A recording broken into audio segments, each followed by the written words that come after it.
বাংলাদেশে একদল নাস্তিক তথাকথিত প্রগতিশীল, এরা আলেম ওলামাদেরকে পছন্দ করে না,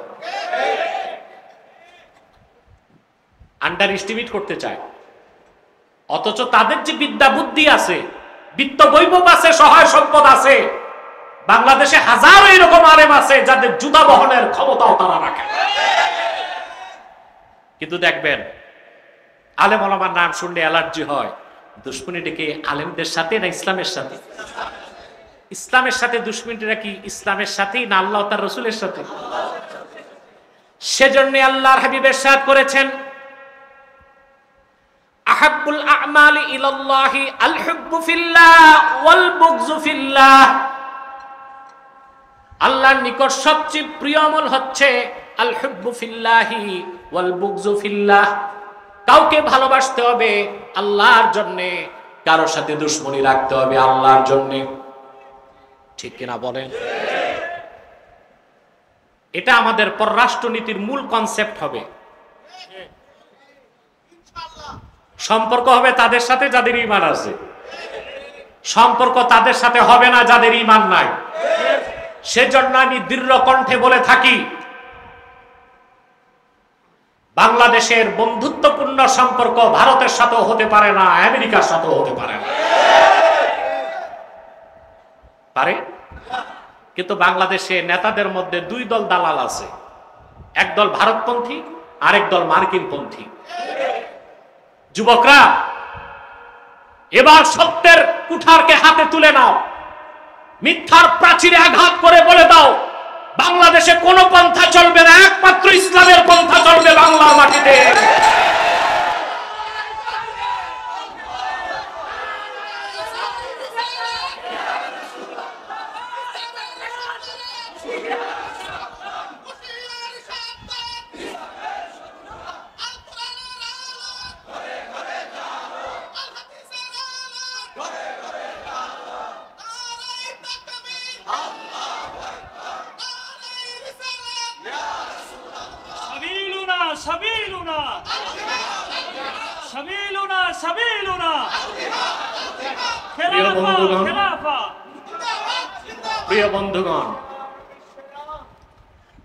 প্রিয় বন্ধুগণ, বাংলাদেশে বিপ্লব হয় নাই, এটা অভ্যুত্থান হয়েছে। বড় আফসোস, অভ্যুত্থান আর বিপ্লবের পার্থক্য আমরা অনেকে বুঝি না। কোন একটি সিস্টেমকে ঠিক রেখে সরকার পরিবর্তন করাটা অভ্যুত্থান, কিন্তু পুরনো সিস্টেমকে চুরমার করে নতুন ব্যবস্থার উপর রাষ্ট্র গঠন করা হচ্ছে বিপ্লব। আমাদের সিস্টেম চেঞ্জ হয়েছে, সেটআপ চেঞ্জ হয়েছে। কি চেঞ্জ হয়েছে? সিস্টেম। এখন কি চুরি হয়, দুর্নীতি, লুটপাট কমে গেছে না বেড়েই গেছে?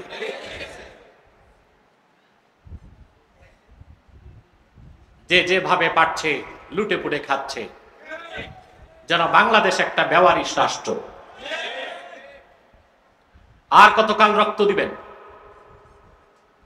আপনাদের রক্তের উপর পা রেখে বিভিন্ন মতাদর্শীরা রাষ্ট্র ক্ষমতায় যায়।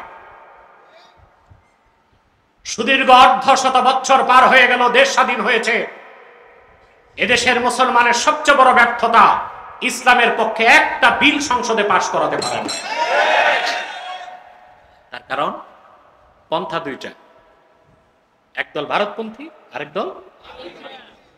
কোন অমুসলিম অধ্যুষিত রাষ্ট্র মুসলমানের বন্ধু হতে পারে না। পারে?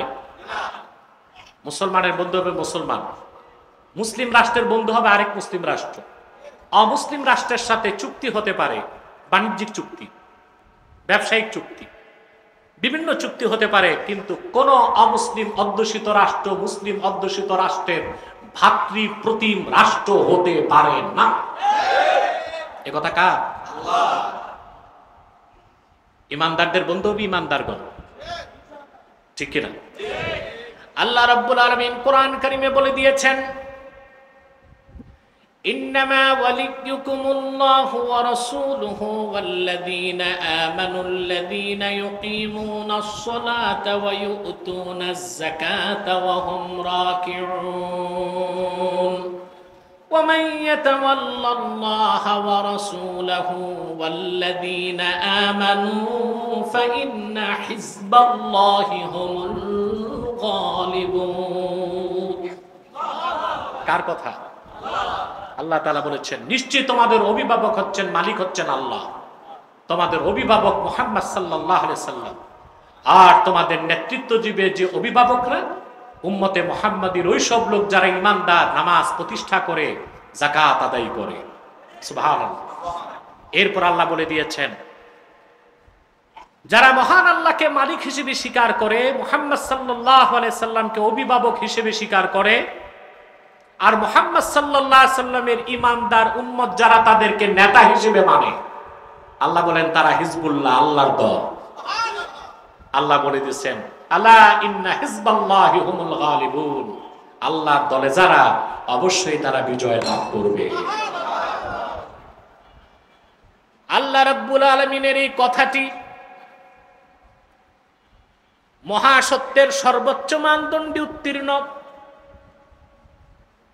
বাস্তবতার নিরিখে লক্ষ্য করে দেখেন আল্লাহর হাবিব নূর নবীজি মুহাম্মদ সাল্লাল্লাহু আলাইহি সাল্লাম সুদীর্ঘ ১৫০০ বছর আগে পরিপূর্ণ জীবন বিধান দিন ইসলাম রেখে যাবার পর আজ পর্যন্ত পৃথিবীতে কোন ভূখণ্ডের কোন অমুসলিম সম্প্রদায় মুসলমানের বন্ধু হয় নাই।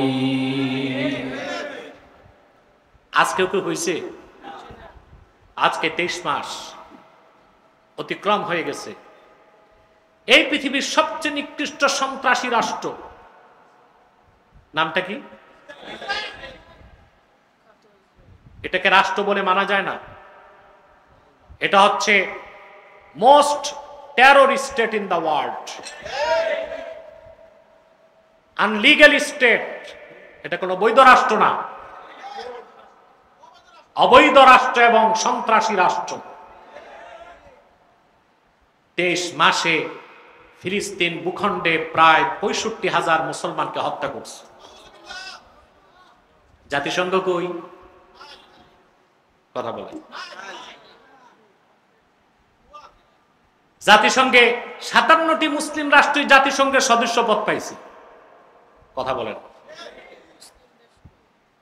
কিন্তু ৫৭টি মুসলিম রাষ্ট্র জাতিসংঘের সদস্য পদ পাওয়ার পরও তারা অমুসলিমদের নিয়ে যে সংঘ জাতিসংঘ, সেখান থেকে ফিলিস্তিনের মুসলমানের ভাগ্যের পরিবর্তন করতে পেরেছে?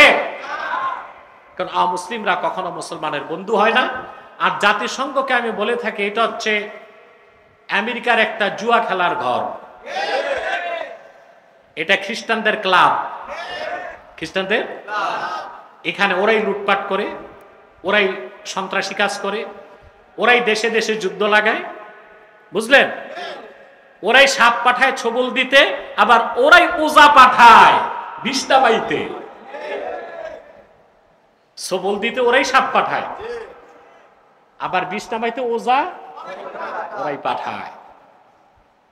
মনে রাখবেন মুসলমান, কিয়ামত তক জাতিসংঘ ফিলিস্তিন সমস্যার সমাধান করতে পারবে না।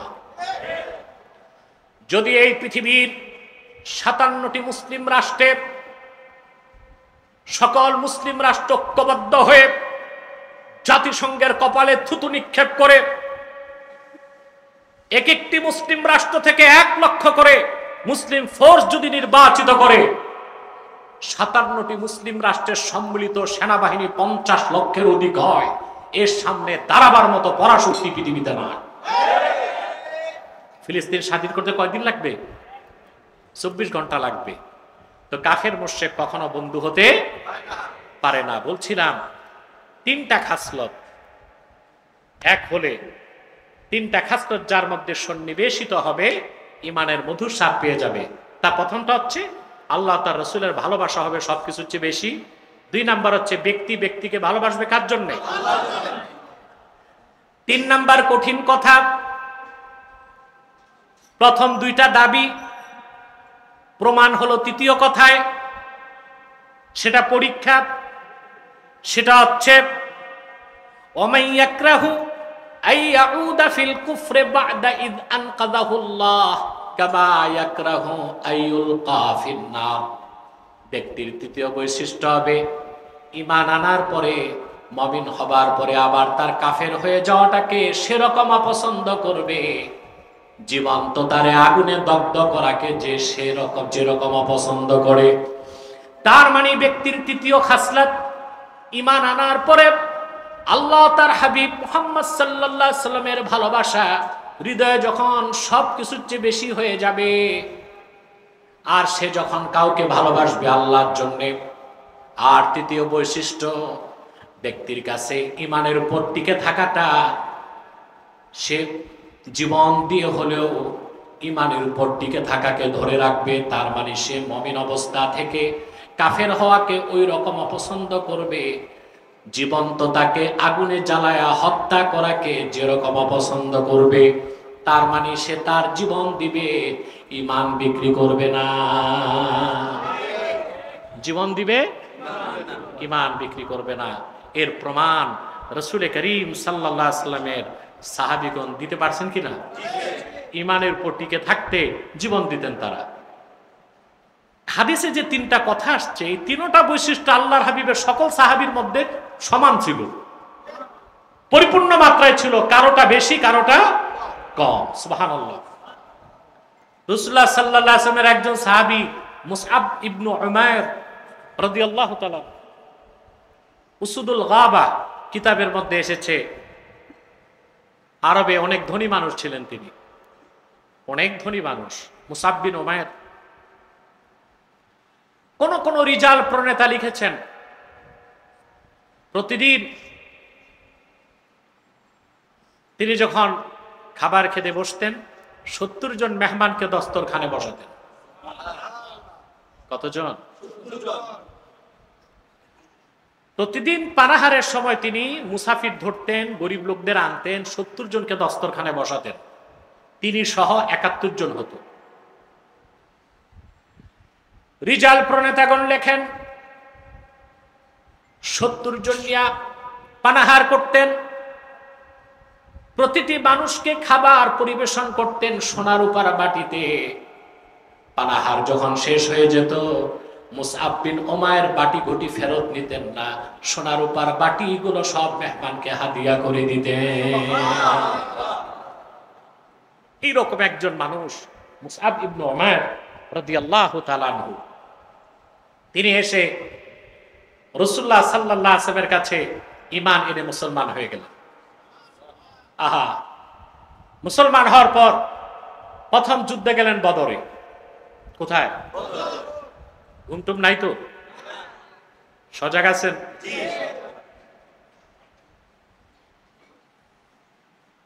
তিনি বদর যুদ্ধে গেলেন। বদর যুদ্ধে মুসআব বিন উমাইরেরই আপন ভাই আমের বিন উমাইর বন্দী হলো। সাহাবা একরাম তার হাত পা বেঁধে ফেলছেন। সে পরিচয় দিল, আমি তোমাদের সম্মানিত সাহাবী মুসআব বিন উমাইরের ভাই। এটা শুনে সাহাবা একরাম খাতির করছেন, তার হাতের বাঁধনগুলো ঢিলা করে দিয়েছে। সকালবেলা যখন মুসআব বিন উমাইরকে বলা হলো, তোমার ভাই বদর যুদ্ধে বন্দী হয়েছেন, তোমার পরিচয় পেয়ে আমরা তার হাতের বাঁধন ঢিলা করে দিছি। মুসআব বিন উমাইর বললেন, আল্লাহর হাবিব মুহাম্মদ সাল্লাল্লাহু আলাইহি ওয়াসাল্লামের বিরুদ্ধে যে অস্ত্র ধরতে পারে, ওই রকম কুলাঙ্গার আমি মুসআব বিন উমাইরের ভাই হতে পারে না।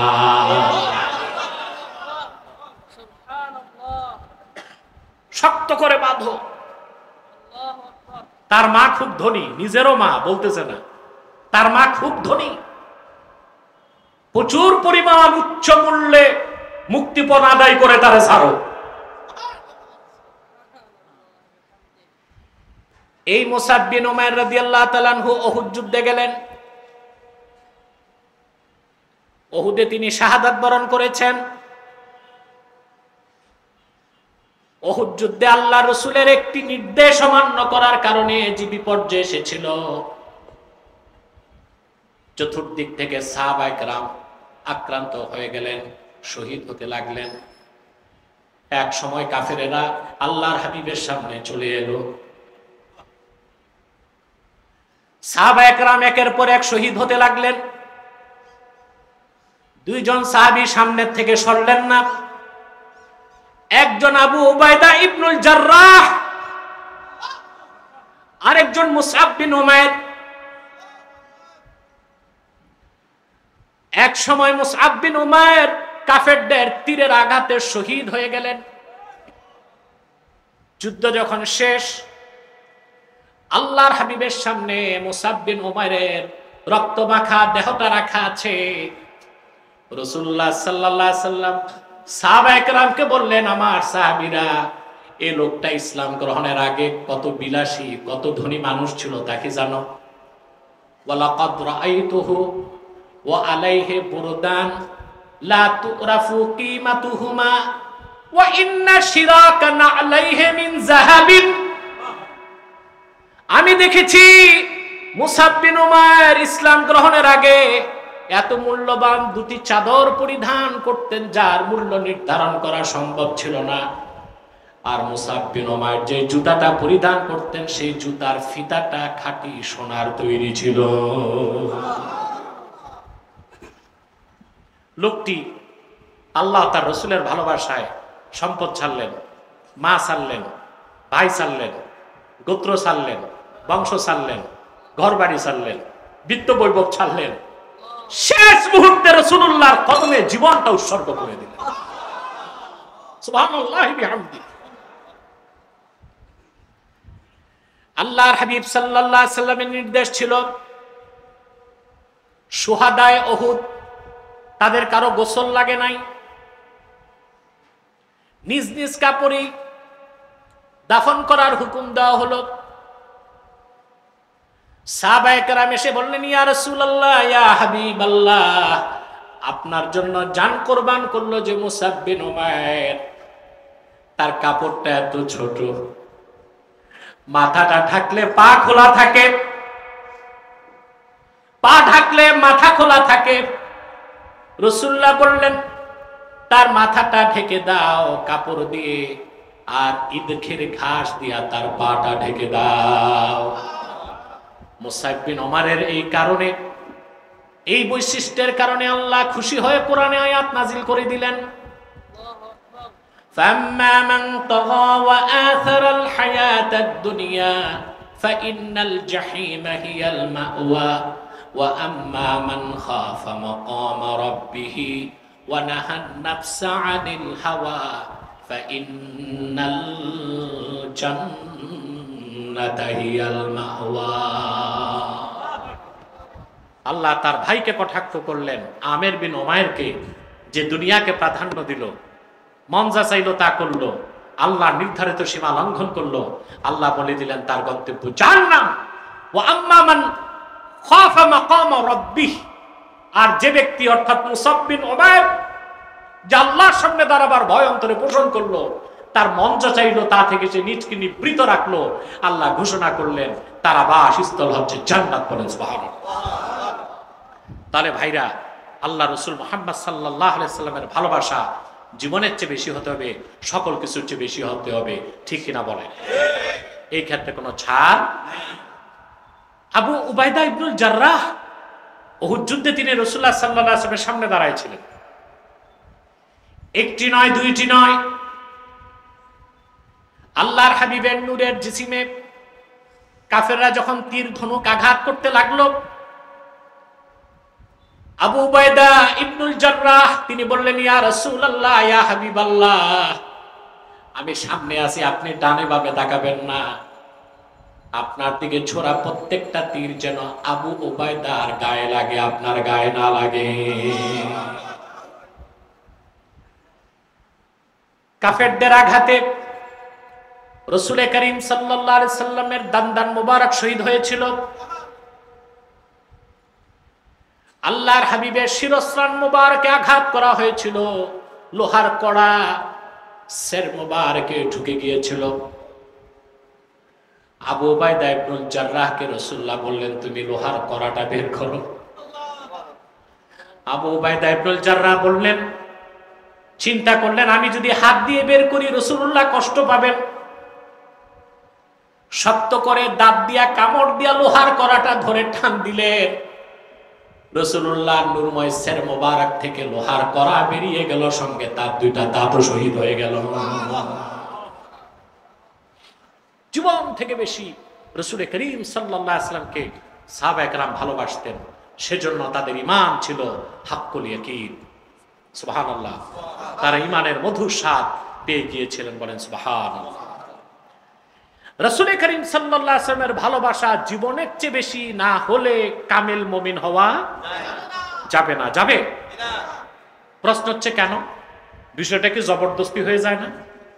কথা বলেন। আল্লাহকেও তার রাসূলকে জীবনের চেয়ে বেশি ভালোবাসবো কেন? বিষয়টা তো অনৈচ্ছিক।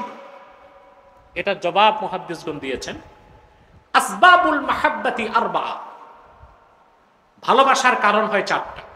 কয়টা? তার প্রথমটি হচ্ছে জামাল, বাহ্যিক সৌন্দর্য। আল্লাহু আকবার। পূর্বের কোন পয়গম্বরের চেহারা দেখে কেউ মুসলমান হয় নাই।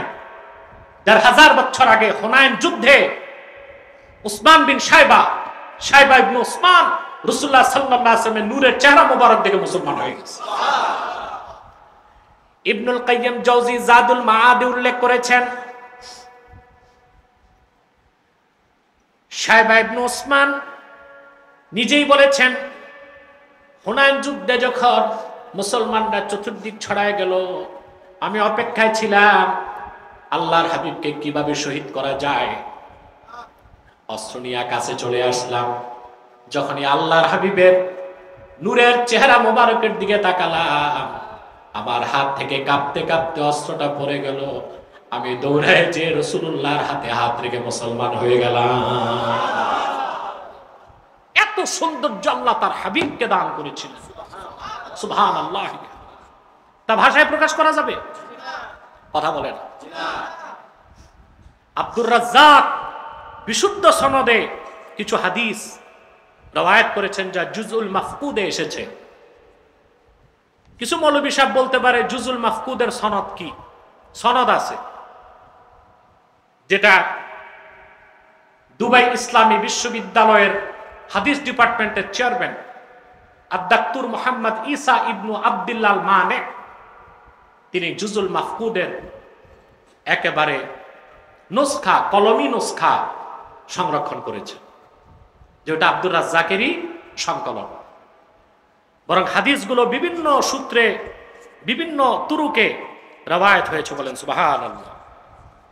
অতএব এখানে কিলোকাল করার বা ইশকাল করার কোনো সুযোগ নাই। রাসূল করিম সাল্লাল্লাহু আলাইহি ওয়াসাল্লামের সৌন্দর্য বর্ণনা করার মতো কোনো শব্দ নাই। আল্লাহর হাবিবের সৌন্দর্য বর্ণনার কোনো শব্দ সাহাবায়ে কেরাম পেতেন না।